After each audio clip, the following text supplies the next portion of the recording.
今日會唔會講下呢個五門八法咧就五步，其實兩樣嘢嘅關係嗱，我哋要搞清楚。咁有啲新創編嘅拳路又叫做八門五步啦。實質上進退唔係一定要行前同埋行後嘅咁所以好多人咧有個誤解嘅。咁唔係喎，理如果我哋用理就講緊個步理喎。咁其實咪講緊對腳啊？其實唔係，係講緊整體個勢。人剛我游為之走已經講咗俾你聽啦。人剛我游，我咪走咗咯。其實唔係我掉頭走啊嘛，唔係我步喂人剛我游我走啦咁樣，唔係，即係話你要避。咁黏即是走，走即是黏。我哋太極拳論已經講咗㗎啦。所以唔好成日諗住咧打太極拳，我要發人出去。你要點樣運用掤理擠按、採挒肘靠。咁啊，而家咧啲人咧好多時將理變咗做掠手。咁其實理同掠有冇分別嘅咧？掠就一定係點啊？咁掠你落嚟㗎咯喎！嗱，你理佢咧，又唔一定睬佢㗎喎。嗱，我理你啦，我唔一定睬你㗎嘛。但我要睬你咧，就一定要理你啦。因為我哋唔係揾你隻手去睬㗎嘛。咩叫揾隻手去睬咧？出手，你試下捉我手咯喎，咁咪睬唔到㗎嘛？係咪？我而家攞係咪一推？嗱，隻手已經喺我度咯喎。我經過咩？經過理同埋睬咯。嗱，我理又唔一定要睬你喎，即係唔一定要掠啦。有機會喎，睬咯。冇機會咪唔睬咯。我理你又唔一定要睬你噶嘛。咁所以以前咧，我哋話叫做口傳身授除咗文字之外，同埋要真係要你去感覺體悟嗰樣嘢乜嘢嚟。因為功夫始終唔同文字，佢嘅動作係一啲佢本身獨有嘅語言嚟嘅。你唔識解嘅一堆動作咯。保守嘅時候咧，解俾你聽先係問題。我哋叫做畫龍點睛，即係同你開智慧同埋開眼。進退顧盼定，咁常有嘅誤解咧。顧在三前，就盼在七星；定在有隙，進在雲手，退在轉轟。師傅啊，進在雲手係咪即係我哋太極嘅雲手咧？退在轉轟，個轟唔係即係倒轉轟。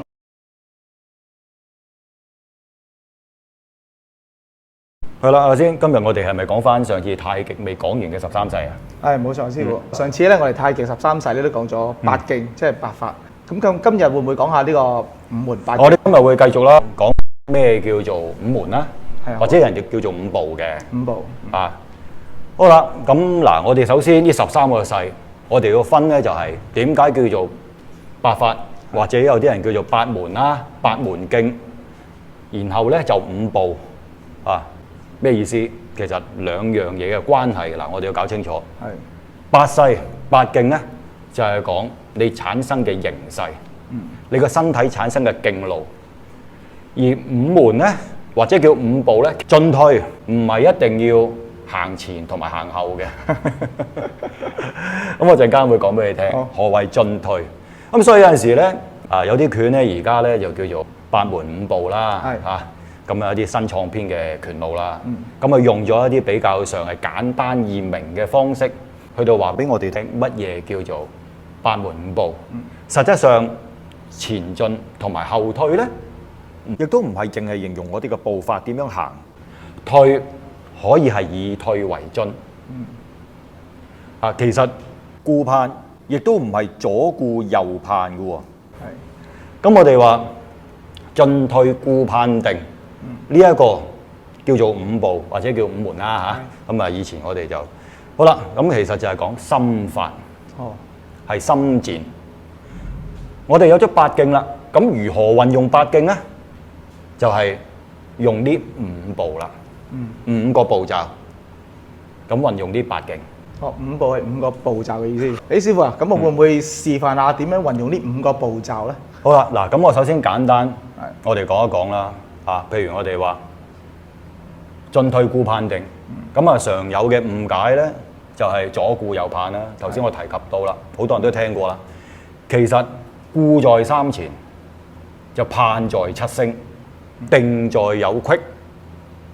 咩叫顧在三前咧？就係你要小心顧住喎，顧住咧，人哋打入嚟嘅攻勢就喺你三前，即係前邊嘅三道門，左右中，正中我哋叫紅門，左右兩個就偏門。咁我哋呢個叫三門。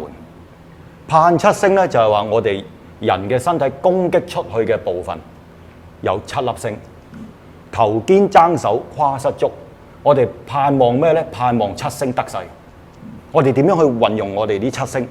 七星相互為友。咁呢一個咧就係左顧同埋右盼啦。盼就即係期盼一啲對我哋有利嘅事情，但係你同時間要小心有啲咩問題，就係所以要顧就即係叫你小心啊！唔好顧住做自己嘅嘢，而冇留心到你要小心嘅嘢。係啊，顧住喎，或者又都係顧住唔好整親人啊咁樣啊，顧住咁啊顧嘅意思。係，quick咧就係要定啦，定就係最終我哋要個心要定。係啊，所以戚繼光嘅《紀效新書》咧入邊懶擇衣就係講到啦。嗱，如果對敵無膽向先，就空自眼明手變，即係話你個人個心唔定冇膽嘅，你乜嘢都發揮唔到。係啊，咁所以你要定啲嚟，定咩咧？定住有啲咩罅隙，有啲咩撩隙，有啲咩破綻可以得勢，可以得逞，亦都要你小心，你都有罅隙嘅喎。你一出手就冇絕對嘅勢。每一個勢都有破綻，咁所以我哋話定在有隙。啊，進退咧就好簡單啦，進，但係進嘅時候你要小心，即係要顧啦，同埋盼啦，盼望啲乜嘢啦，定就有隙啦。所以呢五者係講緊嗰個心法。咁點樣運用太極拳，就要用呢五個心法。所以我哋叫五行相生相克啦。嗱，頭先我哋講咗啦，顧住三前就盼七星啦。咁啊，另外咧。定在有隙，咁啊進咧，進在雲手，退在轉轟。你師傅啊，進在雲手係咪即係我哋太極嘅雲手咧？咁而退在轉轟，個轟唔係即係倒轉轟，即係用呢啲咁嘅進退就可以用到呢個心法咧？嗱，其實雲手咧，進即係我隻手雲就唔單止係我哋太極嗰一招式叫雲手。咁雲手咧，我哋話武藝相勁咧。就蔽日月，咁啊手咧就雲遮月，啊遮住你嘅太陽，蔽日月就係你嘅眼。咁所以我哋進在雲手，即係你出手，如果你要進手嘅時間咧，你出嗱，譬如而家我出手咯喎，呢個抹眉一畫，懶擇衣，如果我哋陳式太極，呢個就雲手上，單做一個。呢一個都係雲手上 ，OK。咁我哋如果打楊式嘅，咁我掤手出，理手係咪？呢個我就理啦。退在轉轟咧，其實轟就係講緊膊頭到手腕嘅位置，唔單止係我哋嘅肱骨呢個上臂嘅手骨，其實就講緊由腕到肩，或者由肩到腕呢個位置。即係你留意個手臂嘅配合嘅轉動，嗱，譬如我而家我一個起手，嗱，咁我如果一個掤勢一起，咁呢個都係屬於一個雲手嘅勢。嗱，我如果我唔轉邊嘅，我就咁一個雲手嘅勢。但係我一掤，你破咗我掤，或者你個勢猛過我嘅時間咧，我就理啦。理能唔理到我啊？轉轟。嗱，咁所以我掤理。係咪？再出嘅時候，我咪又再雲起啊？係咪？我雲起嘅時候進，咁呢個就係進在雲手咯喎。咁我而家淨係中一隻手喺裏邊，咁所以就唔係淨係講我哋打太極拳入邊個招式倒捲轟啊，唔一定係啊。所以你就算係好少嘅動作，你都已經有轉轟嗱，或者我用陳式太極拳一落嗱，我跟住你係咪會攻翻我啊？咁我呢個都係理嚟嘅喎，咁我呢個都係退緊嘅喎，係咪啊？白喝兩次，咁我咪有進啊呢個啊，所以嗱，回手起落係咪啊？挑打軟勒不容情，咁啊，所以咧就好似海底撈魚咁樣，係咪？咁所以海底撈魚嘅時候，呢度落挑打軟勒，砰！跟住你以為中呢度咧，其實實質上仲有呢度就係腳，所以呢個就係我哋呢個嗱，白喝兩次。好啦，咁呢度要簡單咁樣解釋咗進在雲手啦。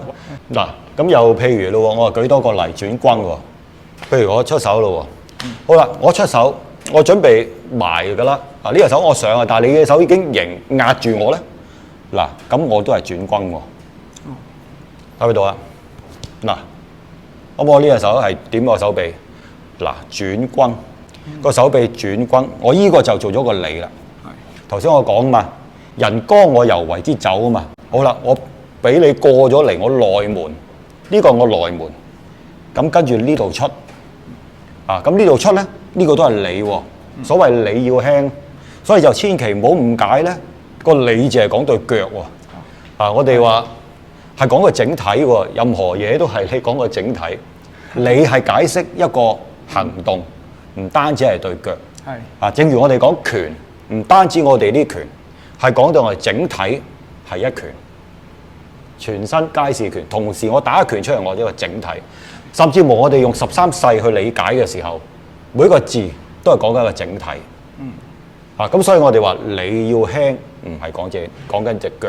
所以我哋話人剛我由為之走，咁啊講翻最常講噶啦啊，太極拳論裏邊，人剛我由為之走。嗱，我咁叫走咗噶咯喎，佢剛我由啊嘛，走咗咪打啊，見剛而回手，入手而偷即係打。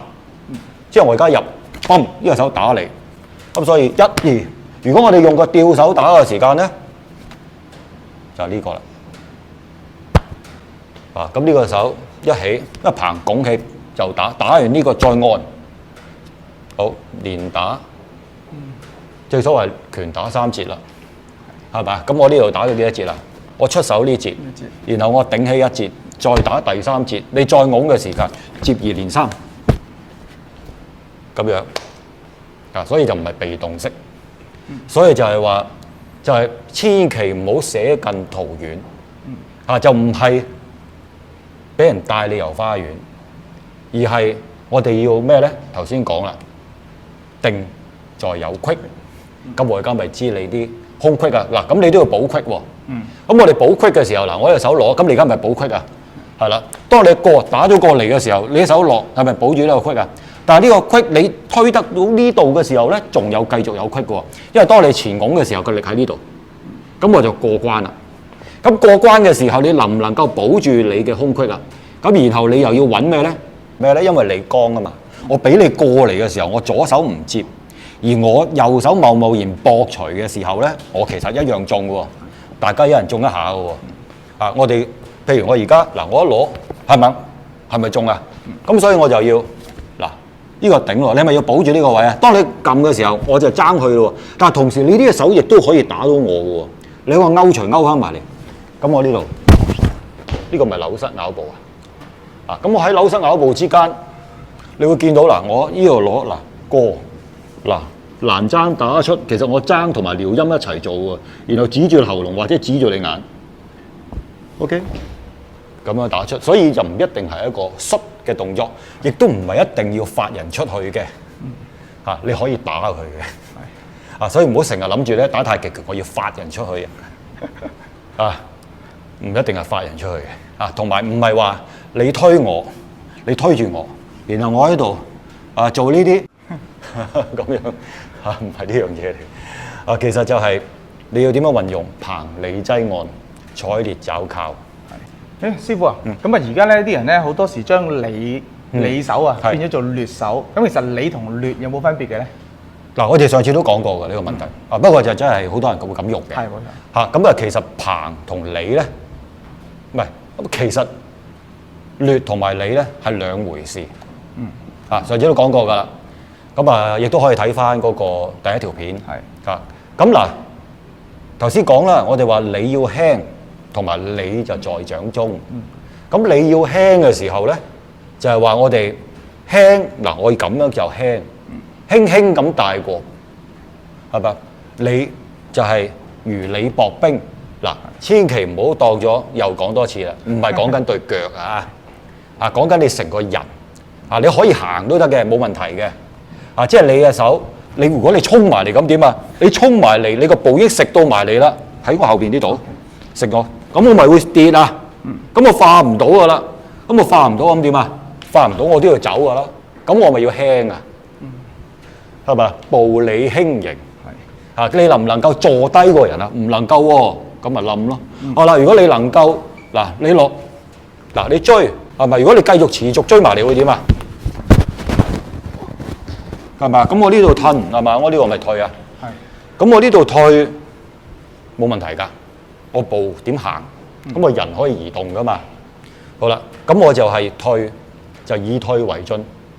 退即是進，即係退，唔係驚恐嗰種退。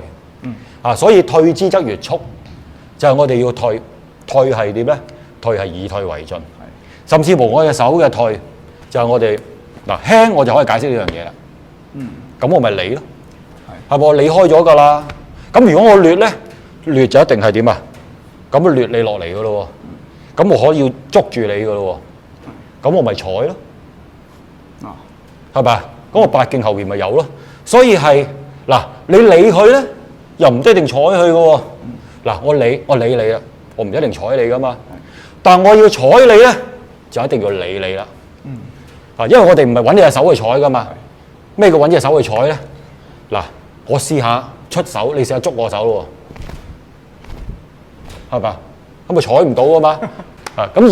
但係如果我要捉你手嘅時候咧，其實我就係要知道點啊？知道你嘅動機同埋你嘅力向咯喎。咁所以彭理咧就係講緊你個力向係點啦。譬如我手攞，係咪？我而家攞係咪一推嗱，隻手已經喺我度咯喎。我經過咩？經過理同埋睬咯，兩個階段㗎啦。其實我手攞嗱出係咪？你隻手拱住我，點解拱住我？因為我想攞你命喎，可能分分鐘我想叉住喉嚨或者打你要害喎，你唔接我就唔得㗎咯喎，係咪？打人必救嘅地方，咁你咪拱住我啊！你拱住我，我咪要理咯。嗱，我理又唔一定要睬你喎，即係唔一定要掠啦。我理睬嗱，我一睬啦，有機會我睬咯，冇機會咪唔睬咯，係咪？我理你又唔一定要睬你㗎嘛，OK 就係咁啊，簡單易明嗬，即係冇咗個理字咧，就冇咗好多嘅手法、身法同埋嗰啲心法嘅應用。冇錯，因為個理字咧係包含咗更加深遠嘅解釋，即係更加全面，可以解釋到嗰個意思啊。所以咧就有所不同。只不過可能就係話呢個字就比較上係特別啲，好多人唔明白係唔係嗰個字，會唔會以前啲人唔識字，會用錯咗個字咧？咁所以就而家改咗個劣字啦，就係咁啦。咁其實我哋用個劣字咧，就係通常你要帶有捉嘅意味啦。我哋點樣掠佢落嚟？一個劣字就其實要有兩樣嘢嘅，一個就係理字，包含咗睬字。咁譬如我而家我咁樣，我掠你落嚟，咁咪都係理啊？呢個都係理嚟嘅喎，其實。但我掠落嚟，我要睬喎，係咪？我掠落嚟，我要睬喎，就係咁啦。係。師傅啊，其實呢個掠字咧，好多家派都有喎，佢嘅用法會唔會都有啲同太極有啲唔同？嗱，掠咧，譬如我哋八綱裏邊，螳螂拳、八綱、率掠兩分。掠咧就唔單止嗱，所以你頭先講啦，就係其實係一種手法，其實基本上大致相同，就係我話俾你聽嗰個掠落嚟啦。即係話我隻手由上而下掠落嚟就叫做率，咁啊率落嚟。咁另外一隻手由下而上咧就叫做掠啦。咁所以率掠咧兩分就斷咯。所以就點咧？要令到你呢個位咁樣斷，或者你呢隻手，即係話我隻手掠落嚟，我呢隻手掠上去，咁啊產生斷咗。或者我而家就制住隻手踭，俾我控制住。咁所以咧，我哋呢個叫做托天，或者叫托梁探柱、托梁換柱，咁樣率兩分啦，一個率落嚟，一個掠上去。咁所以如果我哋講個掠手咧，即係話我而家我手伸掠落嚟。一掠到盡，一攞掠到盡，咁呢個就係掠啦。咁所以呢個都係掠，呢個都係掠。嗱，我掠開，嗱呢個都係掠。咁所以我哋打鷹爪都會掠落嚟嘅，明唔明啊？咁所以掠字咧就係講我點樣立你嘅手，就係咁啦。所以又講翻啦喎，理字就唔係一定要立你嘅手，唔一定要捉你隻手。咁所以你在掌中就係好睇你個掌中嘅感覺嘅意思，即係話我掌中嘅感覺同埋我個手觸感嘅變化。呢啲個手嘅變化。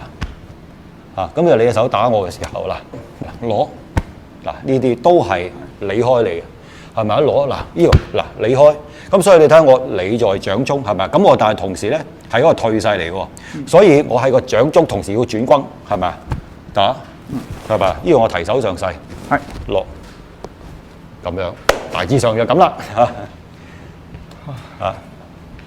即係要搞清楚啊！理同亂如果搞唔清咧，好多嘅功夫都用唔到先。其實所以你唔一定要你頭嗰4個字都已經有你掌唔掌握到咯喎。所以我哋先有四正咧，然後先有四餘嘅，即係我淨係用個頭嗰四正嘅，攬着尾啦，係咪啊？攬着尾嘅嗱呢個理咯喎，係咪？嗱我咁樣已經係理咯喎，係咪啊？翻嚟。呢個手啦，我咁樣已經嚟嘅，但我唔一定要睬你嘅噃，係咪？得唔得？咁即係話我隻手落，或者我純粹一個砰按，嗱你隻手出手，嗱我理翻嚟，然後我手再打你係咪按啊？你移開我嘅手，我擠咯喎，我手伸隻手出嚟，你隻手大力過我，咁我引開你，咁我入咯喎，我入，你如果將我手引進嘅時候，令我落空咗，咁我跟住咧，呢個就擠啊，係咪？咁我擠你後褪喎，移開呢個就按啦。咁所以你隻手出嗱，你隻手大力嘅，我就理開咗啦。而家我理開咗嘅時候，咁呢隻手咪再掤出啊？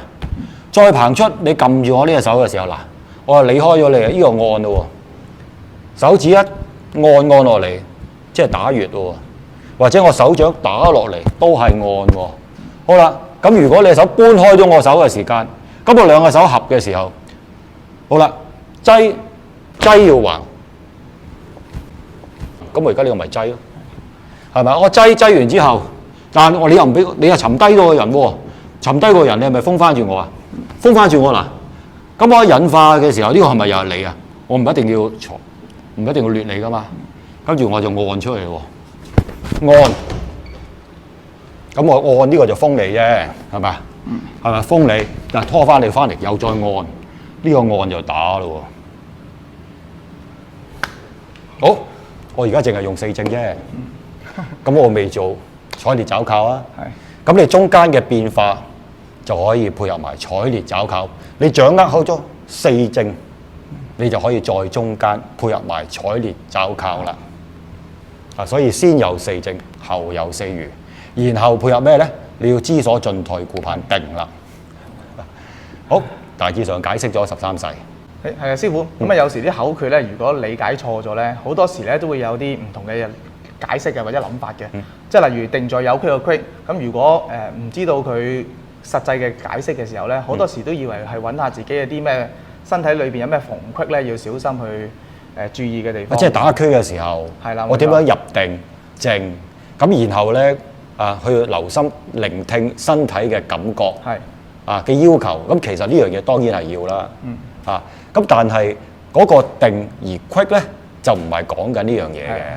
咁我哋要睇翻個前文後理。前邊同後邊嘅關係啦。進退顧盼定喎。進退顧盼定。咁呢啲咧，其實打拳咧就唔係自己一廂情願做一啲我自己認為嘅嘢。拳法係經過實踐出嚟嘅嘢。咁所以咧係要講一樣嘢，對人嘅。對人唔單止係對自己喎，係知己知彼嘅功夫，所以為之拳。拳就係講緊攻防應對嘅方式，個反應係點樣，個方法係點樣，咁樣。所以有陣時好多時會誤解，因為可以估噶嘛啲字，哇千變萬化咯，咁就真係可以非常精彩又可以天馬行空。啲字有時咧真係查字典都查唔到啊，所以要口傳身授。咁啊，就係大家嘅理解唔同，有時就變咗咧，唔知點樣去理解呢啲咁嘅口訣。係啊，變咗你理解嘅係咩咧？練拳嘅時候，個人定入靜，去揾自己嘅空隙，就同我哋講，其實本身嘅自決咧，就針對一樣嘢咩咧？就係戰術上嘅要求，係對方同埋自己出手嘅時間產生嘅罅隙嘅漏洞啊！就係所以要講翻俾你聽，所以我哋要睇翻前文後理嘅，即係全篇呢13個勢都係講緊一個應用嘅勢，而後邊嗰個咧就係戰術上邊嘅心法，所以文字嘅嘢咧就可以有好多想像嘅空間咁所以以前咧我哋話叫做口傳身授除咗文字之外，同埋要真係要你去感覺體悟嗰樣嘢乜嘢嚟，先要了解嗰個實質上佢想點樣，因為功夫始終唔同文字佢嘅動作係一啲佢本身獨有嘅語言嚟嘅即係所謂你唔識解嘅一堆動作咯，入邊就你唔識解碼，咁你就唔知道佢想點樣。但係以前咧就係、所以有時保守啦嘛，保守嘅時候咧就係、教你打拳唔係問題，解俾你聽先係問題，就係咁樣啦。解拳咧，我哋叫做畫龍點睛，即係同你開智慧同埋開眼。所以以前咧就比較保守嘅時間咧，就通常呢啲嘢咧就會係秘密啲啦。好，大致上解釋咗13勢。好，唔該師傅。